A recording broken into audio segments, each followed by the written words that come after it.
كتبقى تصيفط لها الميساجات، تصيفط لها فين راكي جالسه، فين راكي طالعه، من راكي واقفه، انا راني هنا، دارت لنا اليوم الوالده كسكسو، حنا غادي نتغداو. كاينه ولا ما كايناش؟ تحاول تجبد معاها لا ديسكوسيون، هي كتحاولوا طيحوها في الفخ باش تبغيكم. بلا مقدمات بلا والو غادي ندخلوا نيشان في الموضوع. كنت مسركل في اليوتيوب حتى طلعت لي هاد الخدمه. الكونسيبت ديالها هي كدير لي لايف في تيك توك، كتعطي فيهم معلومات للبنات باش يحافظوا على زواجهم. اللي عجبني فيها هي ما كتحاولش تحرض البنات على رجالاتهم، بل بالعكس كتحاول تبين لها القيمه ديال الراجل في حياتها، ماشي بحال دوك الهريبات اللي مسميه راسهم مؤثرات خرجوا على زواجهم وكيحاولوا يخرجوا على بنات الناس. ولكن اللي خلاني ندوي على هاد البنت هو هاد الفيديو فين طلعت لايف وطلعت معها واحد السيد كتسولو كيجاوب عادي. انا نسولك ياك، البنت كانت معاك داكوغ، غبرات لقيتها كتبدل، واش انت غتهرب كما قالنا الولد اللي طلع، اولا غتبقى تقول دي كيسيون، تقول مالها كانت معايا مزيانه علاش تبدلات؟ بيان سور. حتى خرج على الموضوع وبدا كيعاود لها على المعاناه اللي دوز في الزواج ديالو. المهم نحاول نعاود لكم داكشي اللي قال باختصار. السيد سميتو طارق عنده 50 عام، حاليا متقاعد من بعد ما كان خدام عسكري لمده 24 عام. كان عايش حياته عادي هو ومراته، حتى ناضوا شي صحاباتها بداو كيحرضوها عليه، وحتى هي جاتها من الجنه والناس، ولات كتجبد ليه المشاكل من والو غير باش يطلقها. وهذا الشيء النت اللي وقع تفارقوا. المشكله ما وقفتش غير هنا، بل المكر ديالها دفعها باش تدي ليه بناته وما تخليه حتى يشوفوهم. مضرور ومازال نحترمها وحق الله العظيم مازال نحترمها. نقدروا نعرفوا شنو دارت لك توفيق؟ ردمات لي 24 عام ديال الخدمه ديال في لي زيتازوني، هكا شداتها وعطاتها للمحامين والمحاكم. دات لي جوج بنيتات 21 و 17. مي نو توفيق مسكين. حيت انا هادوك هما كاع هادوك البنيتات اللي كانوا عندي كانوا هما لاكس ديال حياتي.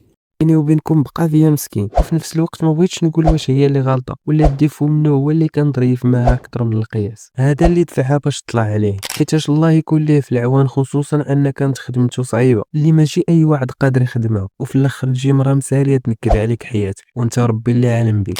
صيفط لي كادو ما عارفهمش حتى فين ساكنين، وانا والله ما درت شي حاجه في العلاقه ديالي معاه. اقسم بالله مرا ما خدمت ولا حطات يديها في الماء بارد، اقسم بالله الذي لا رب سواه ما عمرها ما حطات يديها في الماء بارد. مع العلم كان قال بلي ما كان مخصصها من والو، واخا هكاك ما حمداتش الله، وكنظن هذا هو الغلط الكبير اللي دار. كما قلت في الفيديو السابق ما تبقاش ديما تقول واخا، هكا باش كتقتل العلاقه. اي عارف الا قلتي ليها لا راه غادي تقلق ويبقى فيها الحال، ولكن راه هذيك هي المتعه عندهم. داك الشك ديال علاش قال لي لا ياك ما بقاش كيبغيني كيخليها ديما تفكر فيك ودير مجهود باش تجذبك. المره الجايه ملي كتجي تطلب منك شي حاجه وكديرها ليها كطير بالفرحه وكتقول الحمد لله الساعه راه باقي كيبغيني، وكتعاود ثاني من الاول. بهكا كتخلي ديك العلاقه ديما متجدده وما فيهاش الملل، ولكن ما تكونش عاوتاني بحال الروبو كيقول مره مره لا. ها انت ثاني دخلتي في الروتين اللي ما بغيناش. تقدر تشد ليها الخاطر جوج مرات ولا ثلاثه وعاد غيرها بالله، ولا العكس رفض جوج مرات والثالثه قبل.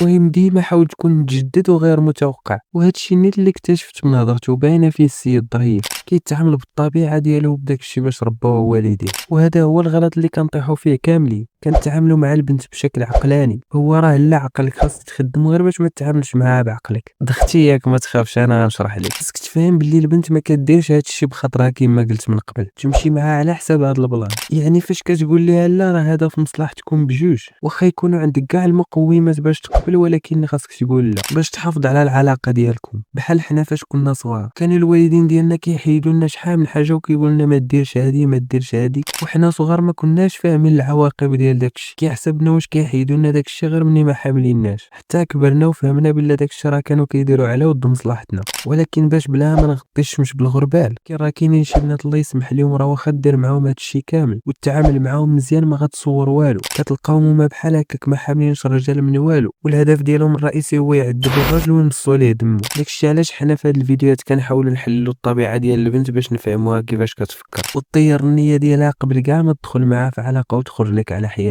هذه من جهه اخرى راه تقدر تكون لبس ظريفه في الاول، مع الوقت كتبدل، وغالبا هادشي اللي كيوقع في غالب الاوقات. هادشي الا ما كنتيش انت اللي غادي تبدل عليها. كتكونوا هانيين حتى كدير راسها في صحاباتها. الاولى كتقول لها شوف على نضم شرا ليا راجلي، مازال ما كتبردش هاد الفقصه حتى كتنقز الثانيه وتقول لها حتى انا يلاه رجعت من البلاد من بعد ما شرا ليا راجلي واحد التراكتور حرضت بها الارض ديال جدي. هي مسكينه كتشوف راجلها مقاتل مع الوقت وما مخصصها من والو، ولكن الغرب الله ما يقدرش يشري ليها هادشي. انا مسكينه حتى هي كتولي عايشه في واحد الدوامه ما كتعرفش ترضي صحاباتها ولا راجلها، اليوم على غدا حتى كتولي تجبد المشاكل من ابسط الحوايج، غالبا كتسالى بالطلاق. بعد مده من الطلاق عاد كتفهم بلي راه داك الراجل اللي كانت معاه راه كنز مكاينش بحالو. وهنا الندم ما كيبقى ينفع بوالو حيتاش كيكون فات الفوت، تولي تشوف راسها عالة على المجتمع. المهم هاد النظره ديال المجتمع باقي غندير عليها فيديو بوحدو، حتى هاد الموضوع اللي دويت عليه اليوم راه باقي فيه ما يتقال، باقي غادي نزيد نتعمق فيه اكثر. داكشي علاش الا باقي ما درتيش ابوني دخل ديرها دابا وشد بلاصتك معانا، حيت جايين واحد المواضيع هربانين ديال بصح غادي يحلوا لك عقلك على الواقع. نادير معاك واحد جيم وشي تخربيقه في لي كومونتير، حيت والله الا شحال من مره كنكون عكزان ما فيا اللي يدير شي فيديو، ولكن دوك التعاليق ديالكم كينوضوني بلا ما نحس.